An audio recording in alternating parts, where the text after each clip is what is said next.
ഇത് കെ.ആർ. നാരായണൻ.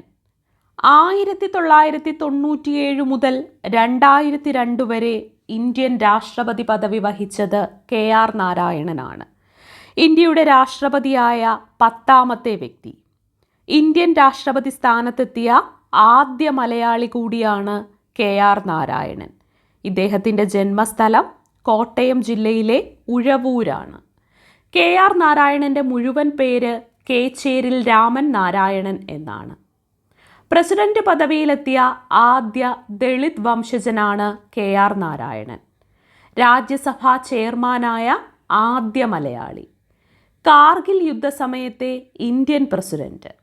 ഇന്ത്യയുടെ സ്വാതന്ത്ര്യത്തിൻ്റെ സുവർണ ജൂബിലി ആഘോഷിക്കുമ്പോൾ ഇന്ത്യൻ പ്രസിഡന്റായിരുന്നത് കെ.ആർ. നാരായണനായിരുന്നു. ലോക്സഭാ ഇലക്ഷനിൽ വോട്ട് ചെയ്ത ആദ്യ ഇന്ത്യൻ പ്രസിഡന്റ് കൂടിയാണ് കെ.ആർ. നാരായണൻ. രാജ്യത്തിൻ്റെ മികച്ച നയതന്ത്രജ്ഞൻ എന്ന് കെ.ആർ. നാരായണനെ വിശേഷിപ്പിച്ചത് ജവഹർലാൽ നെഹ്റുവാണ്. മുൻ ചീഫ് ഇലക്ഷൻ കമ്മീഷണർ ടി.എൻ. ശേഷനെ രാഷ്ട്രപതി തിരഞ്ഞെടുപ്പിൽ പരാജയപ്പെടുത്തിയ ഇന്ത്യൻ രാഷ്ട്രപതിയാണ് കെ.ആർ. നാരായണൻ. രാഷ്ട്രപതി തിരഞ്ഞെടുപ്പിൽ ഏറ്റവും കൂടുതൽ വോട്ടും ഏറ്റവും കൂടുതൽ ഭൂരിപക്ഷവും നേടിയ വ്യക്തി. പൊക്രാനിൽ ഇന്ത്യയുടെ 2ാമത്തെ ആണവ പരീക്ഷണ സമയത്തെ രാഷ്ട്രപതി കൂടിയാണ് കെ.ആർ. നാരായണൻ.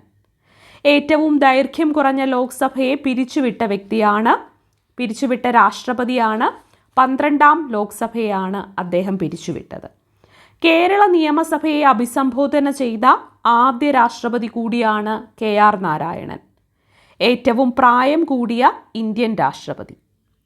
1998 കേരളത്തിൻ്റെ പുതിയ നിയമസഭാ മന്ദിരം ഉദ്ഘാടനം ചെയ്ത വ്യക്തി.